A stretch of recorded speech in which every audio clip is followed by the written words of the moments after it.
जाते हैं। एक ऐसा अधिनियम बताएं जो लाए। इन्होंने 23 करोड़ लोगों को इस देश में गरीबी की सीमा के नीचे ढकेलने का काम किया है। यह इनके 9 साल का फलसफा है।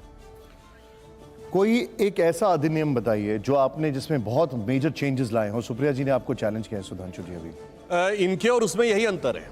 ये नियम बनाते थे, मोदी सरकार ने 2000 ऐसे नियम समाप्त किए हैं जो रिडंडेंट, अप्रासंगिक हो चुके थे, व्यर्थ के हो चुके थे, पर केवल सरकारी कार्य में बाधा उत्पन्न करने के लिए बने हुए थे। मैं उदाहरण बताना चाहता हूं। एक अमित शाह जी ने मुझे स्वयं बताया था कि जब वो गृह मंत्री बने गुजरात के, तो जानते क्या था, 1965 की लड़ाई के समय गुब्बारे पाकिस्तान की तरफ से आते थे, वो कुछ पेपर डाल देते थे भारत की तरफ, तो हर हफ्ते पुलिस की रिपोर्ट आती थी कि इस साल कोई गुब्बारा नहीं आया। अरे भैया, सैटेलाइट का जमाना आ गया और गुब्बारे का नियम बना हुआ, नियम का पालन हो रहा था। ऐसे एब्सर्ड रूल्स को हटाने का काम किया। यह हमारी इनकी सोच में अंतर है। अब जो इन्होंने बोला, अब मैं सिर्फ फैक्ट्स बोल देता हूं, बजाय इसके कि जैसे इन्होंने कुछ कहा ये हुआ वो हुआ। क्रिस्टीना जॉर्जिवा IMF की चेयरमैन है, उन्होंने कहा कि अगले साल भारत दुनिया में 15% ग्रोथ को कंट्रीब्यूट करेगा, वर्ल्ड की ग्रोथ में 15% कंट्रीब्यूट करेगा। हमारी सरकार आने से पहले हमारा ग्लोबल GDP में 2.4% का हिस्सा था, अब 9% से ऊपर का। और इन्होंने कहा कुछ नहीं हुआ, तो मैं मानता हूं। सुनिए, जब मोबाइल हैंडसेट हम सब यूज करते हैं, जब हमारी सरकार आई तो हम सेकंड बिगेस्ट कंज्यूमर थे, क्योंकि हमारे यहां सबसे ज्यादा आबादी भी है। दूसरे नंबर पे, अब नंबर 1 पे हो गई। पर पता है, 92% मोबाइल हैंडसेट बाहर से आते थे। आज हम सबसे बड़े प्रोड्यूसर हैं, 97% मोबाइल हैंडसेट हमारे बनते हैं।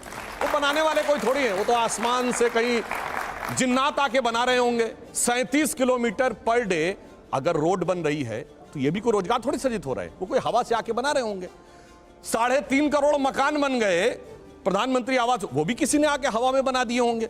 उसके लिए भी ऐसी क्या जरूरत थी? कार मैन्युफैक्चरिंग में आज 7.5 करोड़ परिवार भारत के ऐसे इनके पास कार हो गया, वो कार भी किसी ने आके हवा में बना दी होगी। इसलिए, और इन्होंने कहा विदेशी कंपनियां चली गई, बिल्कुल। अरे हमारी देशी कंपनियां अब उस लेवल पे आई, महिंद्रा एंड टाटा ने आर्सेलर को खरीद लिया, दुनिया की टॉप की कंपनियों में से एक आर्सेलर को खरीद लिया। मगर अब क्या बताएं, अब ये कहते हैं चीन के अतिक्रमण की बात। अब जिनके दिमागों के ऊपर चीन ने अतिक्रमण कर रखा है कॉन्ट्रैक्ट के थ्रू, अब उसके लिए क्या करें? चाइना को हमने, अब ये लोग ये बहुत सेंटेंस बोलते हैं, चाइना के शी जिनपिंग को झूला झुलाया था। बताएं कैसा झूला झुलाया उन्होंने? आज मैं पूछूं, चाइना के साथ दुनिया के कौन से देश खड़े? सिर्फ 2, नॉर्थ कोरिया और पाकिस्तान। चाइना का नक्शा याद करिए, इधर है पाकिस्तान, इधर नॉर्थ कोरिया। वो झूला झूल रहा, north Korea Pakistan, north Korea Pakistan, north Korea Pakistan, बाकी खत्म।